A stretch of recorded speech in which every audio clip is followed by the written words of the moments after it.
அயோத்தியில் ராமர் கோவில் கட்டுமானத்தை நிறைவு செய்யாத நிலையிலும் கூட பாலராமர் சிலையை அங்கே வந்து நிறுவி ஒட்டுமொத்தமாக உலகம் முழுவதும் இருக்கக்கூடிய இந்துக்களை ஓர்மைப்படுத்துவதற்கான முயற்சியில் நரேந்திர மோடி கிட்டத்தட்ட ஒரு பரப்புரை ரீதியாகவும் இதை ஒரு பக்தியாக கொண்டு செல்லக்கூடிய ரீதியாகவும் வெற்றி கண்டிருக்கிறார் அப்படின்னு தான் நம்ம பார்க்கணும்.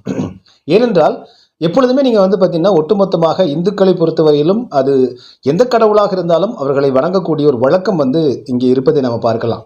இப்படிப்பட்ட நிலையில் வந்து இது ஒரு பக்தியாக ஒரு பக்தி நிலையில் வந்து இதை வந்து ஒரு பெரிய வெற்றியாகத்தான் பாரதிய ஜனதா கட்சி செய்திருக்கிறது. அதே வேளை இவையெல்லாம் வாக்குகளாக மாறுமா என்கிற ஒரு கேள்வி நமக்கு இருக்குது. என்ன காரணம் அப்படின்னா, கடந்த 10 ஆண்டுகளாக பாரதிய ஜனதா கட்சியினுடைய இந்த மத ரீதியாக தேசபக்தியை ஊட்டக்கூடிய இது போன்ற நிகழ்வுகள் எல்லாம் மிகச்சிறப்பாக அவர்கள் செய்திருக்கிறார்கள் அப்படின்னு பார்க்கணும். ஆனால் நீங்கள் தொடக்க